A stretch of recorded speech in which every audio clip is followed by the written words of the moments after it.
Habari yako mtazamaji wa Sunet TV, karibu katika kipindi cha msanii wetu. Ni kipindi ambacho ni mahususi kwa ajili ya wasanii mbalimbali ambao wanacheza filamu, wapigaji vyombo, wa muziki wa taarabu, wa muziki yote ambayo unaijua wewe mtazamaji. Tunawaalika katika kipindi chetu cha msanii wetu ambacho kinakujia hapa Sunet TV kila siku ya Jumapili majira ya saa 12 za jioni, lakini marudio ni siku ya Jumatatu kuanzia saa 6 za mchana. Kwa hiyo na mimi hapa Chuki Mwinjuma, lakini ikibidi na kwa nawalika wasanii, lakini pia ukiniambia niwafate na kwa nawafuata kwa ajili tu ya kwenda kujua muendelezo wa sanaa yao, malengo yao kuingia katika sanaa. Na leo nimewaalika kundi zima la Tiboka Film Africa ambapo linapatikana hapa Fuoni Kisimani, ni majirani zetu hawa.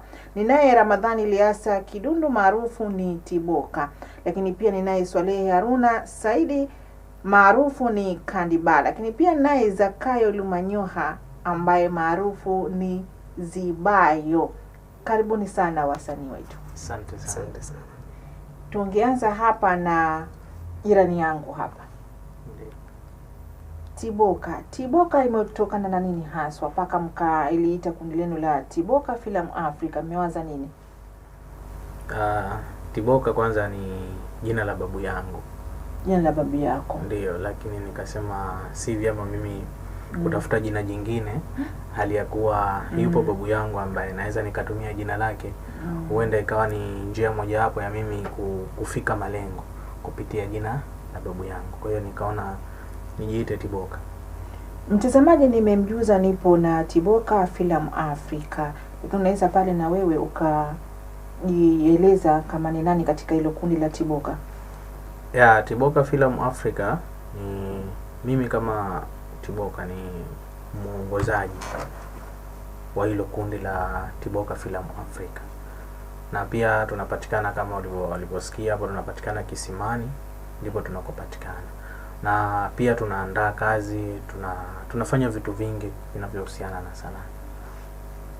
Asante. Tuje hapo kwa msanii Swalehe Haruna Saidi ambapo maarufu Kandiba. Kwa nini Kandiba? Hilo Kandiba.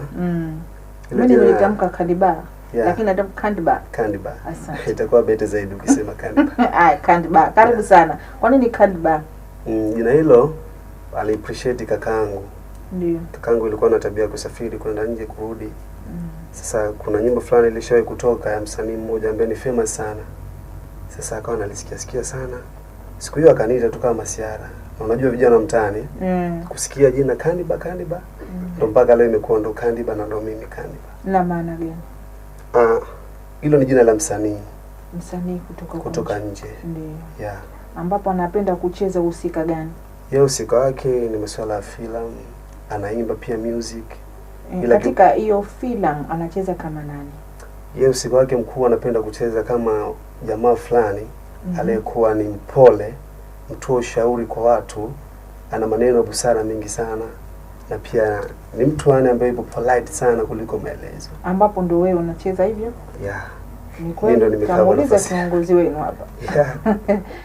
Tuje kwa Zibayo. Kwa nini Zibayo?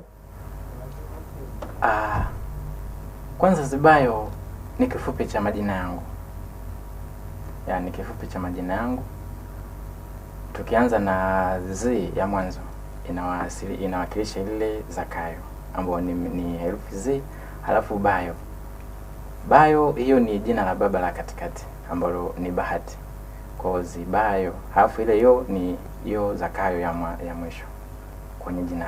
Manake kwa jumla inaitwa Zibayo. Sijui kama umeipata vizuri. Nimepata. Kwa hiyo nilipenda kufupisha hivyo kwa sababu ni jina la sanaa, lakini jina langu halisi ndo Zakayo. Historia yako fupi kabisa Zibayo, mpaka leo uko Tiboka Film Africa.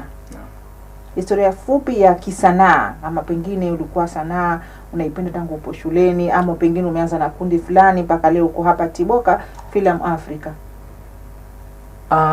Kwa historia fupi kama mimi Zibayo, jina Zibayo nilipata miaka mingi iliyopita, kama miaka 15 iliyopita nyuma, ambapo nilikuwa kwenye kikundi cha sanaa cha nyuma sana, ambapo hao wasanii niliachana nao kwenye kipindi hicho, na nikaona uzoefu wa sanaa, na pia sanaa iko damuni mwangu mimi. Sema ndo kama hivyo, huwezi kupata nafasi kwa urahisi kwa ajili ya kuweza kujiendeleza na sanaa yako. Ndio, turudi hapa kwa kiongozi wa Tiboka ambapo anabeba jina hili la hili kundi zima. Tiboka Film Africa imeanza mwaka gani? Tiboka Film Africa naweza nikasema haijaanza muda mrefu sana. Ni Inawezekana mpya. ikawa na mwaka hivi. Na mwaka.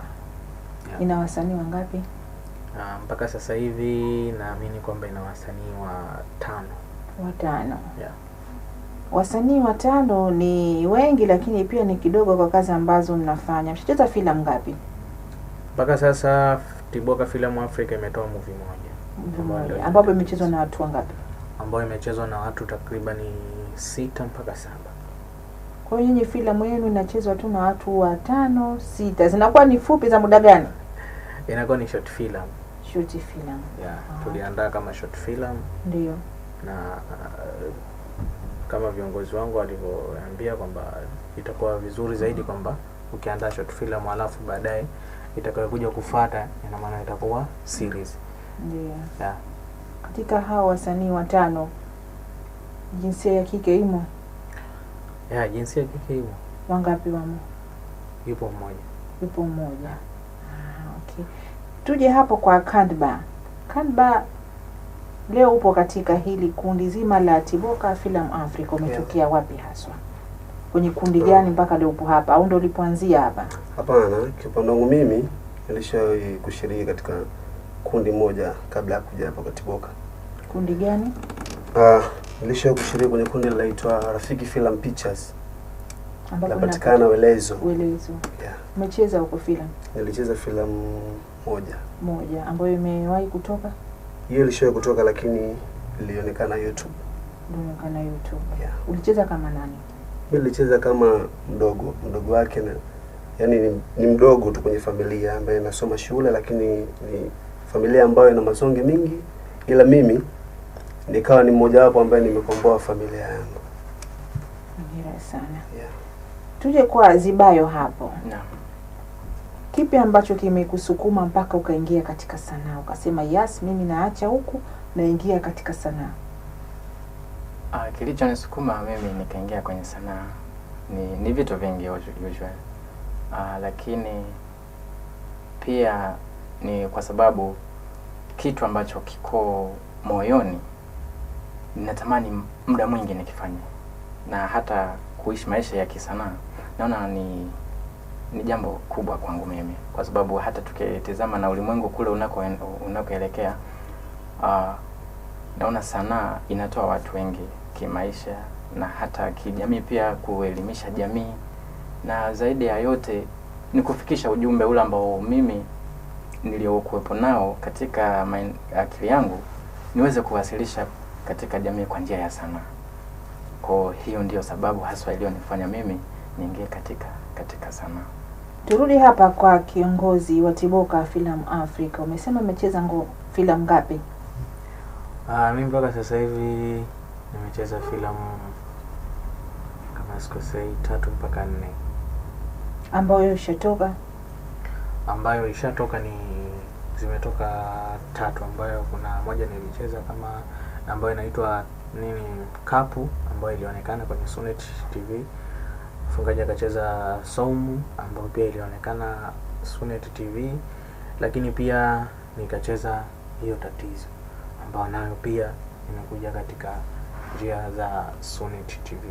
Nataka nijue hii Tatizo kwa ufupi zaidi. Ulifikiri mara ngapi mpaka ukasema nataka tuwekti hii Tatizo? Kufikiri, fikra huwa inakuja, ila kikubwa zaidi huwa kinakuwa ni kuipangilia, kwa sababu unaweza ukapata wazo lakini lile wazo ukashindwa jinsi ya kulifanya likawa kubwa. Lakini nashukuru Mwenyezi Mungu mtu ambaye alikuwa akinisimamia, naamini alikuwa ni bora sana, kwa sababu baada ya mimi kuandika nilimpelekea. Nani alikuwa akikusimamia? Anaitwa Kaji Bravo, ambaye ndo akasimama kama director mkuu katika hii. Anaitwa nani? Kaji. Kaji. Ya Kaji Bravo. Okay. Ambaye ndo alisimama kama director na msaidizi wa, yani naweza kusema assistant director alisimama brother yangu Kandiba, ambaye ndo alisimama kama director msaidizi. Okay. Ya yeye nilimpelekea ile kazi, naamini tulikuwa watu watatu. Nilikuwepo mimi, alikuwepo huo director wangu ambao ni Kaji Bravo, alikuwepo na Kandiba. Tulikuwa tumekaa pale barabarani tukaiangalia, tukasema tunahitaji iwe bora zaidi. Kwa hiyo tukashauriana tuibadilishe. Kwa hiyo tukaamua kuibadilisha, lakini wazo ni lile lile. Ila ilibadilika kidogo tu kutokana na mawazo ya watu watatu ambao tumeyapata. Kwa hiyo ndo tukalipata hiyo tatizo. Nakuwa najiuliza na maswali mengi sana kichwani mwangu. Tatizo ina maana gani? Nije kwa Kandiba ambaye ni msaidizi director. Hebu tuhadisie kidogo hii filamu ilivyokuwa, alafu pale mtazamaji ataiona. Sawa. Okay, tatizo.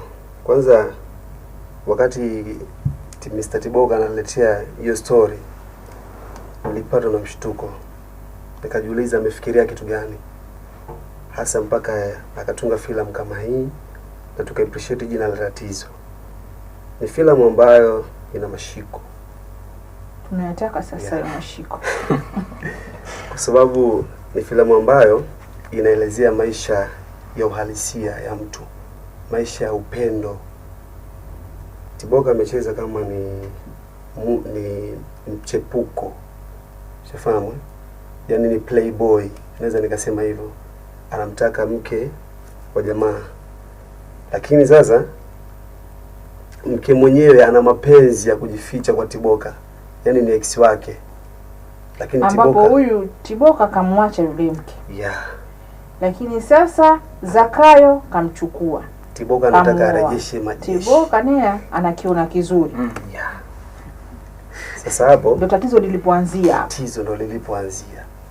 Tiboka badala mke wake kumwacha ikabidi aolewe, sasa anaona sasa hivi amekuwa ni mzuri zaidi.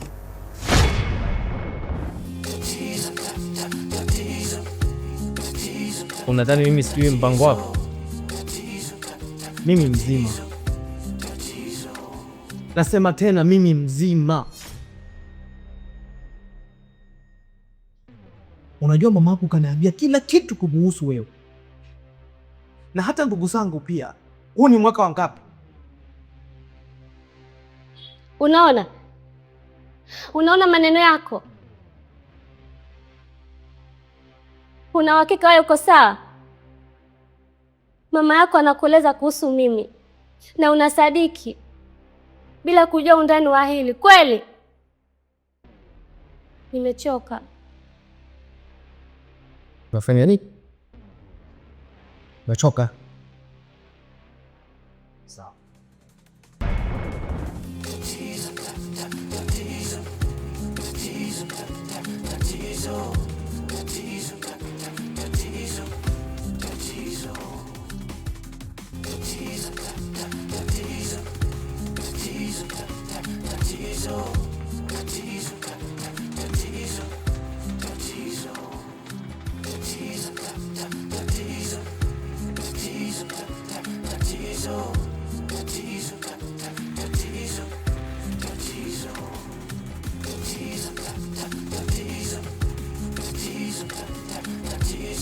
Namwamini sana mama kuliko hata unavyodhani. Tena ikiwezekana futa namba zangu. Nimesema naomba utoke. Aya, ama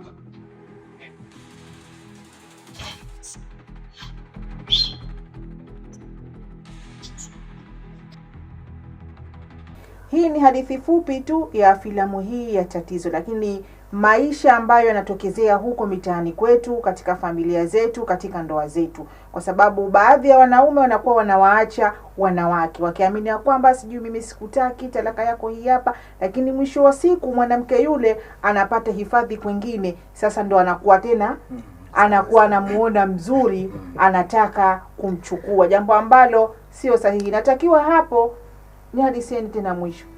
Ikawa vipi?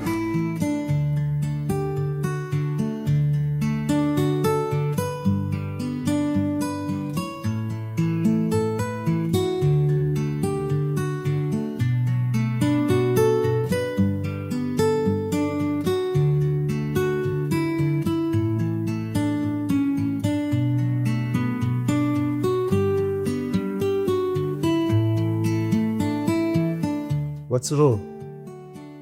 Simu yako umenitoa haraka sana kuliko maelezo. Na nimejifikiria, umekutwa na nini? Kulikoni mzee?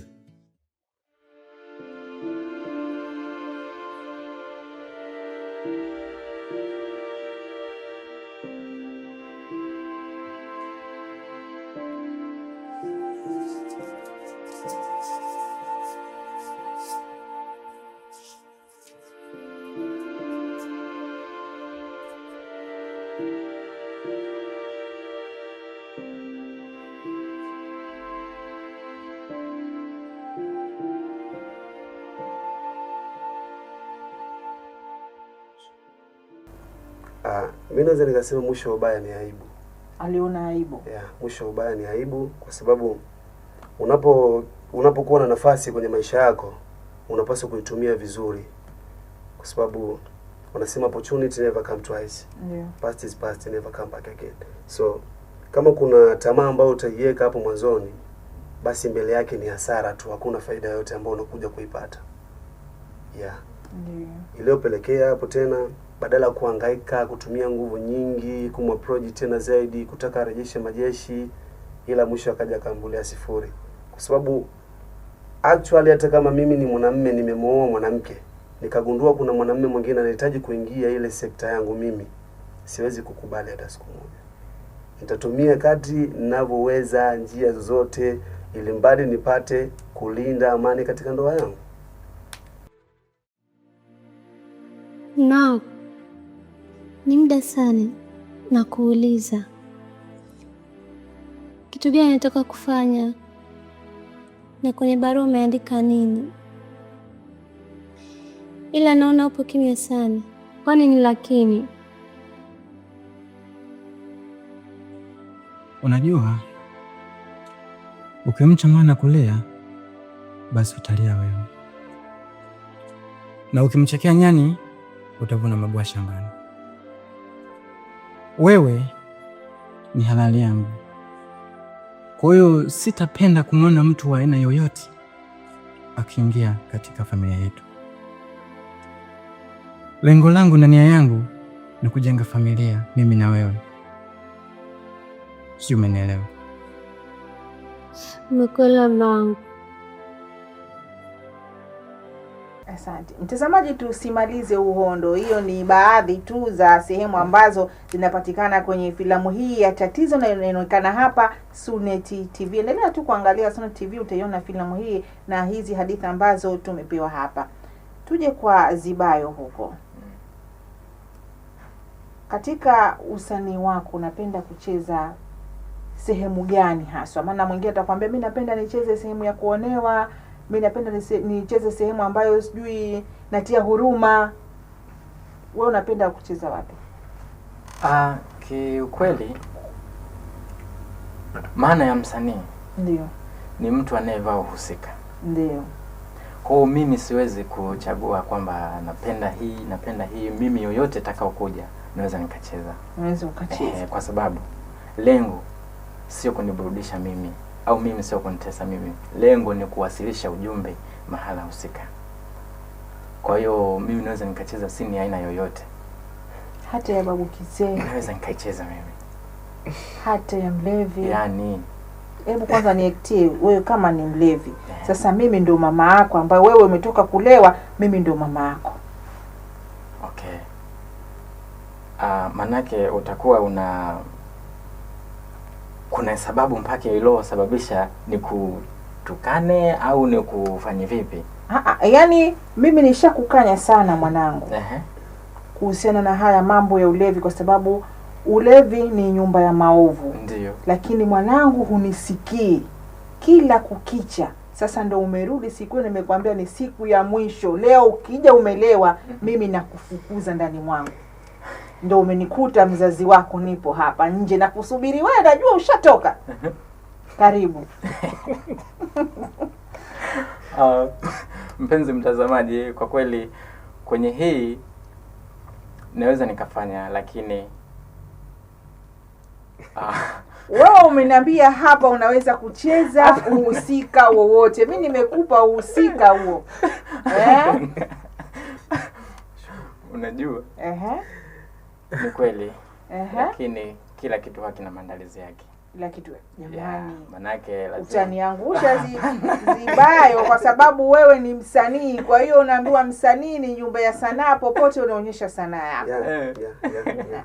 Lakini mtazamaji, Zibayo namuombea kwa siku ya leo. Najua kila kitu kinakuwa kina maandalizi. Ni msanii mzuri tu, anacheza pati zote kama alivyoongea mwenyewe, lakini kuna pati unatakiwa mtu umtayarishe.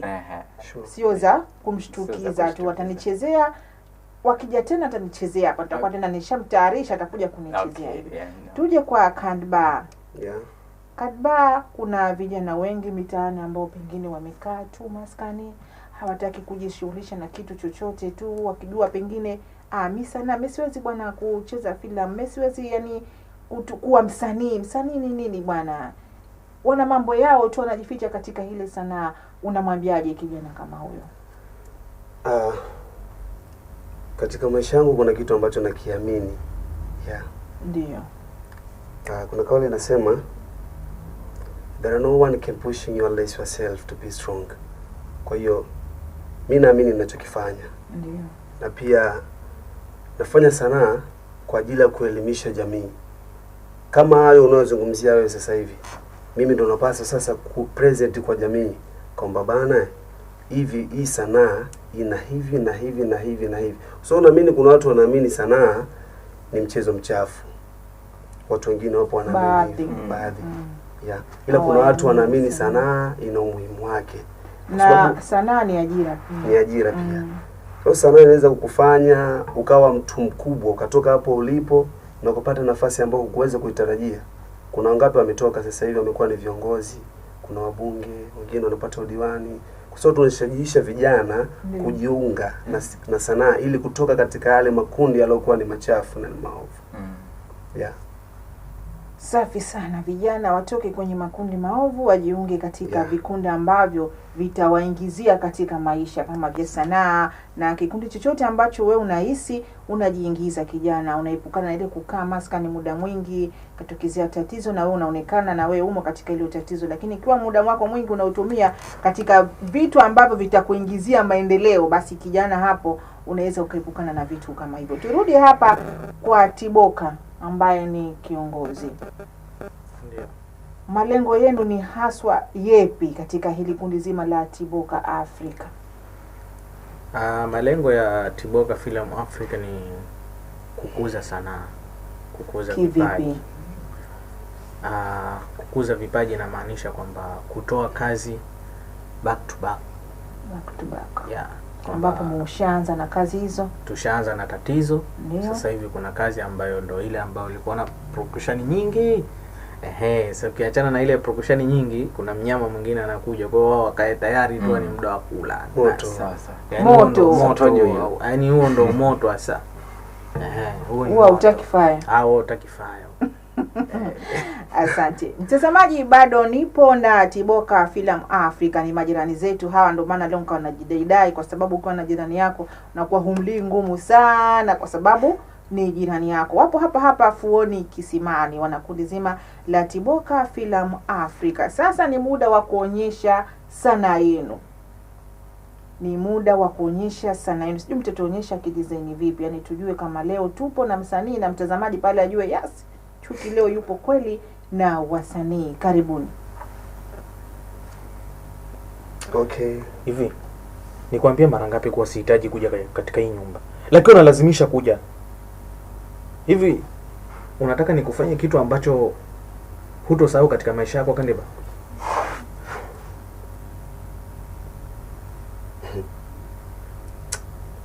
Yaani siwezi kuamini kabisa kama yule jasiri aliokuwa anatuonyesha ujasiri pale awali na kutuonyesha moyo ambao hata sisi wenyewe hatukuwahi kufikiria kama tunaweza kufanya. Kaa kimya wewe.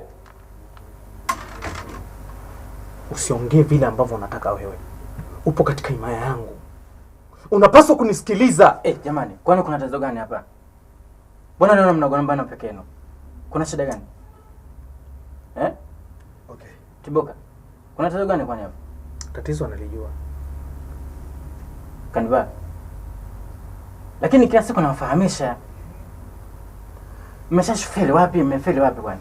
Maza kimya. Niachie mimi. Tiboka. Hivi uko serious mimi niondoke hapa, si ndio? Pigia mstari. Niondoke? Usidhani kama mimi siwezi kuishi peke yangu. Mimi nimezaliwa peke yangu na nitakufa peke yangu. Situziko hata siku moja na mtu yoyote. Sikiliza. Nisikilize. Hebu Tiboka, sikiliza. Unasikia? Maisha tunaishi kwa kutegemeana. Wewe Tiboka unamtegemea huyu, mimi namtegemea mimi. Umeelewa? Kwa hata wewe utakapoondoka kuna nafasi yako utakaopungua hapa. Hata wewe utakapomtimua bado tutahitaji uwepo wake. Huwezi kujua thamani ya kitu mpaka pale kitakapotoka. Sasa kama yeye ameamua mimi niondoke, naweza nikaondoka. Kwani shida nini? Kitu gani unachokisubiri tena? Niondoke. Tiboka, naomba ukumbuke mimi na wewe tumetoka wapi. And then ndipo uje unieleze haya maneno ambayo unaongea sasa hivi. Just imagine. Kumbuka baba yako anakuleta katika mikono ya babangu mimi ukiwa nikapuko kabisa, huna chochote kile. Kwa nini mnafikishana huko lakini mtazamaji, hilo ni kundi zima la Tiboka Filamu Africa ambapo wanaonyesha ujuzi wao katika sanaa. Machozi yanatoka lakini uhalisia unabeba sana katika wasanii hawa. Jamani, kwanza niwapongeze sana. Mtazamaji, sanaa ni ufundi, sanaa ni ubunifu, sanaa ni biashara pia, napenda kusema hivyo. Hiyo ni sehemu chache tu ya sanaa yao ambayo wameionyesha hapa. Na haya ndio maisha halisi ambayo tunaishi nayo katika mitaa. Na ndio maana msanii anakuwa anabeba dhima ya kuelimisha jamii. Mambo kama haya yapo. Yeye Tiboka anasema rafiki yake kapita na bi mkubwa wake, lakini mwingine anakuwa hapiti na bi mkubwa, anapita na mkeo haswa. Sasa ndio hicho kibembe ambacho kinatokezea. Alikuwa anazungumza kwa hisia kwa sababu rafiki yako ambaye wewe umemwamini unamwambia aje kwako, alafu anatoka na bi mkubwa wako. Mimi hata mimi sio msanii, lakini hapo pangechimbika. Changamoto kwenye sanaa zipo, zinaanzia kwenye uongozi, zinaanzia location, kwenye wasanii, kwa sababu kwenye uongozi uongozi unakaa chini, unaandika, unatunga story, badala ya kuandika story mnakuja mnakaa pamoja, mnajadili pamoja. Manake kuna kiongozi mkuu na wasaidizi wake, si ndio? Ndio. Sasa katika kitu kushauriana lazima iconfirm kitu kimoja, si ndio? Ndio. Lakini sasa unakuta huyu ametaka hivi, huyu ametaka hivi, caption zinaanza. Kwa hiyo niseme ni udhaifu ambao upo katika sanaa na ni changamoto moja hapo kukwaruzana. Lakini tuingie location. Tumeingia location, tuna shoot maybe, mfano kama mimi ambaye nilisimama assist director, kama director yupo ni lazima mimi ndo niwe kipaumbele pale nasimamia. Ndio. Tumeingia location, kuna siku nakumbuka tumeenda location kushuti. Kufika pale tumeshafunga kamera, kila kitu tumesha seti. Tunataka kushuti, maana tulifikia nyumba ya jirani yetu ambaye tunajuana. Lakini pembeni yake kuna chochoro ambao tunashuti ni nyumba na nyumba. Kwa watu kuomba upande wa pili, tuliomba upande huu ambao tunajuana naye. Yule mzee, kuna mzee akatoka ile nyumba ya pili sasa. Subhanallah. Yeye ndo alipiga subhanallah au unipiga wewe hapa? Ondokani, ondokani. Si unajua tena yani labda mimi nahisi tafsiri yangu inaniambia yule mzee alidhania kwamba tunafanya uhuni. Anaamini hivyo. Kiliwaka siku hiyo. Kiliwaka. Kwa hiyo hapa unataka kuniambia Kadba ni uelewa mdogo baadhi ya wananchi kuhusiana na sanaa, kwa sababu kama mwingine angesema awaachieni ni wasanii tu hao. Kwa hiyo uelewa mdogo, elimu pia inahitajika. Lakini Mungu alifanya wepesi, kwa sababu badala ya kutokea situation kama hiyo ikabidi nikatoka mimi kama mimi ambaye ni assistant director kwa muda ule, nikaenda nikaongea naye pembeni ule mzee.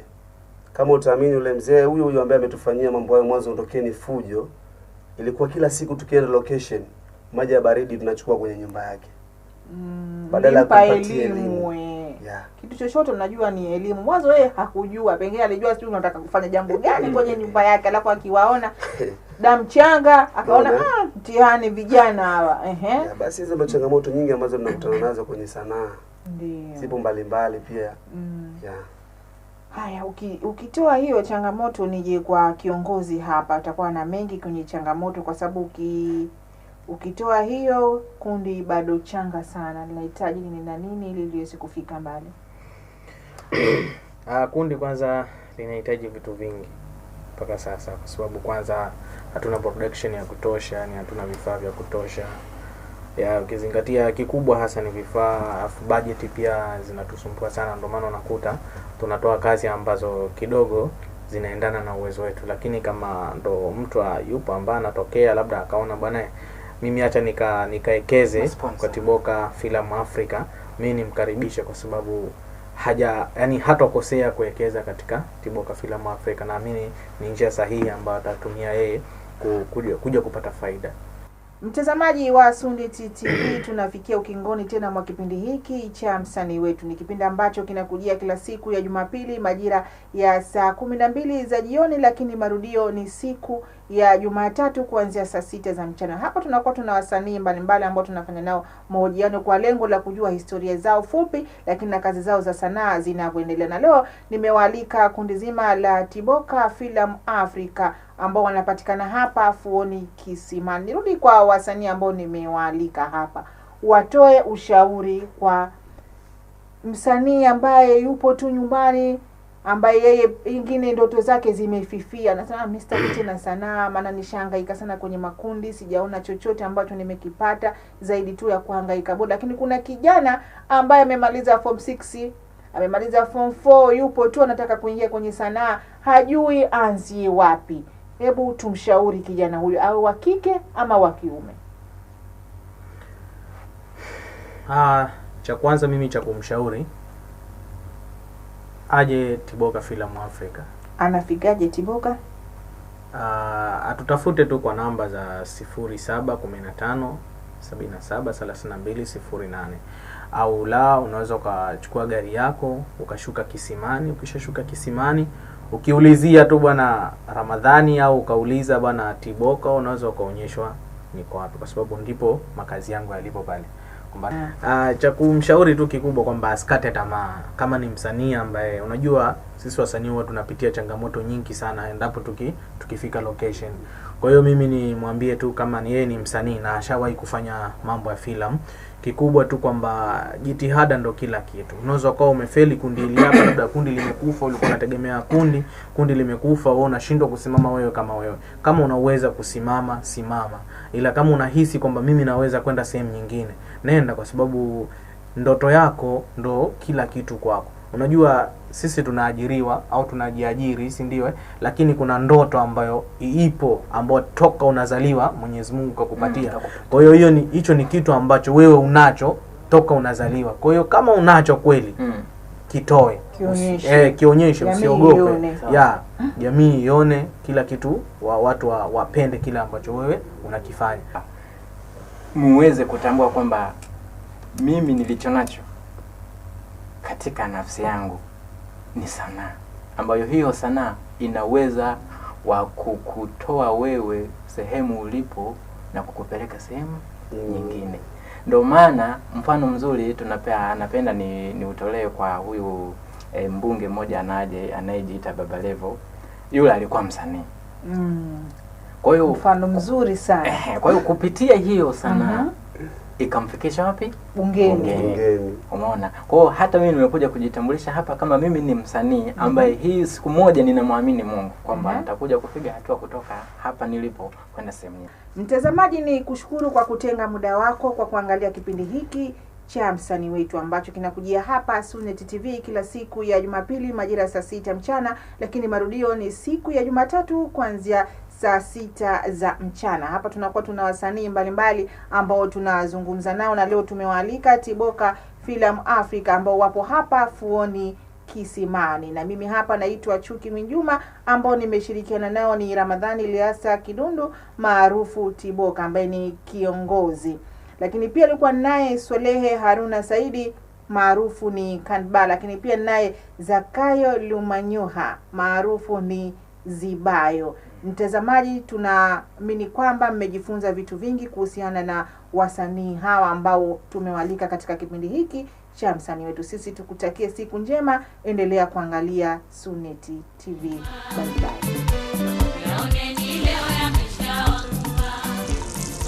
Sunet TV.